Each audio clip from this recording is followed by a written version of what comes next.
أيها الذين آمنوا استعينوا بالصبر والصلاة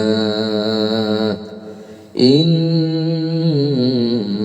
الله مع الصابرين আল্লাহ পাক রব্বুল আলামিন বলেন, বান্দা তোমরা যখন আমার কাছে সাহায্য চাও তখন তোমরা আমার কাছে সাহায্য চাবার জন্য দুইটা জিনিসকে সামনে রেখে দিও, তাহলেই তোমরা সবরকারী হয়ে যাবা আর তোমাদের সঙ্গে আমার সাহায্য থাকবে। আল্লাহ পাক রব্বুল আলামিন বলেন, যখন তোমরা কেউ আমার কাছে কিছু চাইবা তখন সবর আর নামাজের মাধ্যমে আমার কাছে চেয়েও, তাহলে আমি আল্লাহ পাক তোমাদের জন্য রাস্তাকে প্রশস্ত করে দিব। আল্লাহ পাক রব্বুল আলামিন বলেন, যদি তোমরা সবর করতে পারো, সবর হচ্ছে অনেক বড় একটা জিনিস। আল্লাহ পাক রব্বুল আলামিন নামাজ বলার আগে সবর শব্দটা বলেছেন, কারণ হচ্ছে সবর এমন এক জিনিস, সবর সবাই ধারণ করতে পারে না। নামাজ পড়তেও সবর লাগে, যাকাত দিতেও সবর লাগে।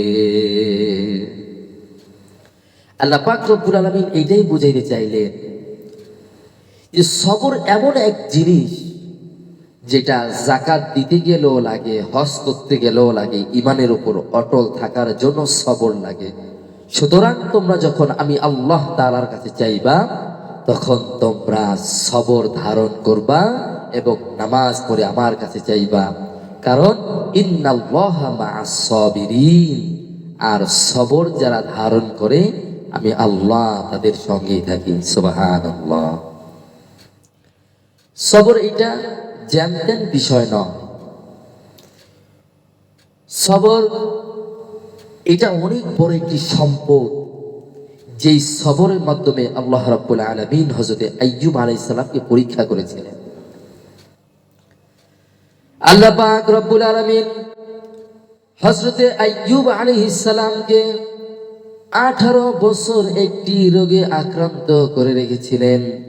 আল্লাহ পাক রব্বুল আলামিন হযরত জিবরাইল আমিনকে দিয়ে পাঠাইলেন, যাও বন্ধু আমার পয়গম্বর হযরত আইয়ুবের কাছে যাও, তাকে গিয়ে জিজ্ঞেস করো সে এখন কেমন আছে।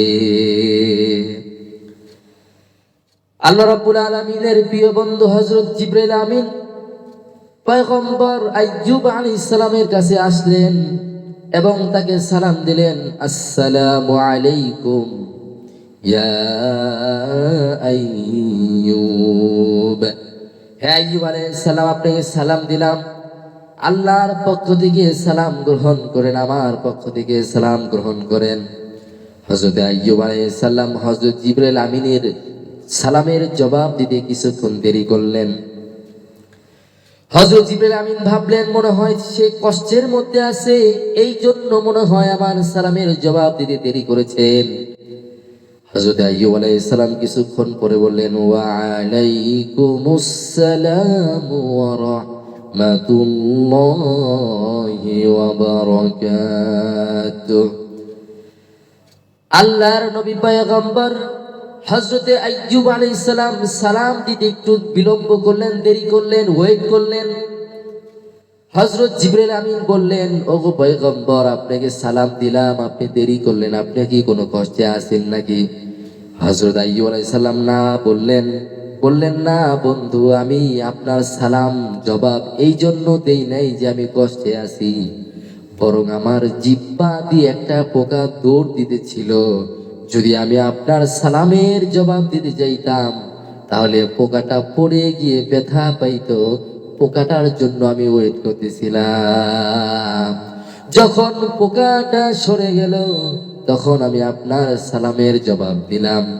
এই কথা শুনে জিবরাইল আমিন আল্লাহর কাছে গিয়ে বললেন, ওগো আল্লাহ, আইয়ুব আলাইহিস সালামের পরীক্ষা হয়ে গিয়েছে, কারণ আমি যখন আইয়ুব আলাইহিস সালামকে জিজ্ঞেস করলাম, ওগো পয়গম্বর আইয়ুব, আপনি যে কষ্ট করতেছেন, দুঃখে আছেন, এই যে 18 বছর ধরে একটা রোগে আছেন, কেউ আপনার সাথে নাই, সকল আত্মীয় স্বজন চলে গেছে, এলাকাবাসী আপনাকে এলাকা থেকে দূর করে দিয়েছে, সবাই যার যার মতন চলে গিয়েছে, আপনি কি কোনো কষ্টে আছেন নাকি? তখন আমার কথার জবাবে হযরতে আইয়ুব আলাইহিস সালাম বললেন, আলহামদুলিল্লাহি রাব্বিল আলামিন। সমস্ত প্রশংসা আল্লাহ তাআলার জন্য।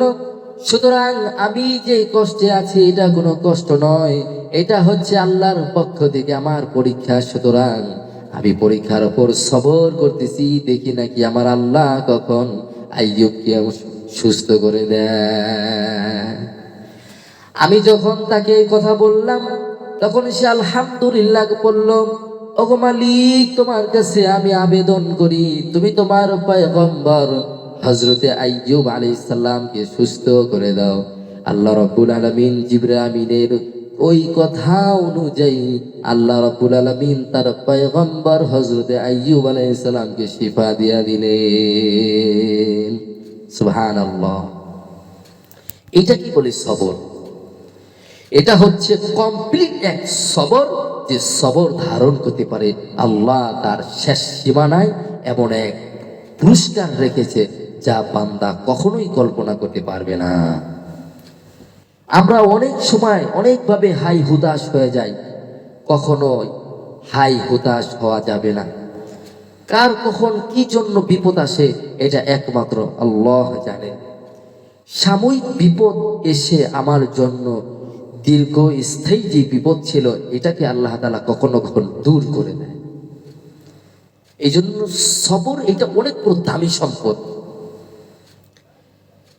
প্রিয় বন্ধুগণ আমার, সবর দিয়ে আল্লাহ রাব্বুল আলামিন পয়গম্বর আইয়ুব আলাইহিস সালামকে পরীক্ষা করলেন, তিনিও সেই পরীক্ষায় পাশ করলেন। এই জন্য আমাদেরকে এখান থেকে সবক নিতে হবে, যত ধরনের বিপদ আসুক না কেন আমরা ওই অবস্থায় ওইভাবে আল্লাহ তাআলার শুকরিয়া আদায় করব এবং সিজদায় পড়ে গিয়ে আল্লাহর কাছে দোয়া করব। যদি আমরা সবর করতে পারি তাহলে আল্লাহর পক্ষ থেকে নাজ নিয়ামত আসবে, অন্যথায় আল্লাহ পাকের আযাব এসে গিরেশ করে ফেলবে। আমার বন্ধুগণ, আমি আয়াত পড়তেছিলাম, ইয়া আইয়ুহাল্লাযীনা আমানুস্তাঈনু বিস-সাবরি ওয়াস-সালাহ ইন্নাল্লাহা মা'আস-সাবিরিন। আল্লাহ তাআলা সবরের কথা বললেন, এরপর নামাজের কথা বললেন। আল্লাহ তাআলা বুঝাইতে চাইলেন, যখন তোমরা আমার কাছে কিছু চাইবা তখন সবর, 2 নাম্বার হচ্ছে নামাজ। যদি এই দুইটা একসাথে করতে পারো তাহলে তোমাদের সঙ্গে আমি আল্লাহকে পেয়ে যাব।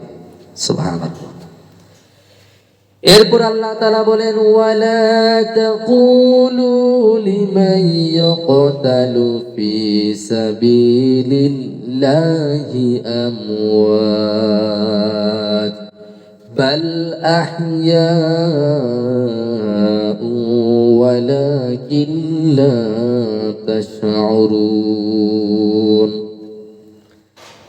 আল্লাহ পাক বললেন, যারা আমি আল্লাহর জন্য রাস্তায় জীবন দেয়, যারা আমার দ্বীন ইসলামের জন্য জীবন দেয়, আমার রাসূলের ইজ্জতের জন্য জীবন দেয়, কোরআনের জন্য জীবন দেয়, শহীদ হয়, তোমরা তাদেরকে মৃত বলো না। ওয়ালা তাকুলু লিমান ইউকতালু ফি সাবিলিল্লাহি আমওয়াত। যারা আমার রাস্তায় শাহাদাত বরণ করে তোমরা তাদেরকে মৃত ঘোষণা করো না। বাল আহইয়াউ ওয়ালাকিন লা তাশউরুন, বরং তারা আমার কাছে জীবিত এবং রিজিক প্রাপ্ত। সুবহানাল্লাহ। ওয়ালাকিন লা তাশউরুন, তোমরা কিন্তু অনুধাবন করতে পারো না। এই আয়াত দিয়া বোঝা যায়, যদি আল্লাহ পাকের রাস্তায় কেউ শহীদ হয়, জীবন দেয় দ্বীন ইসলামের কালিমা উদ্দিন করার জন্য, আর এই জন্য যদি সে মারা যায়, ইন্তেকাল করে, আল্লাহ পাক বলেন তোমরা দেখতেছো মৃত, আসলে তারা হচ্ছে জীবিত।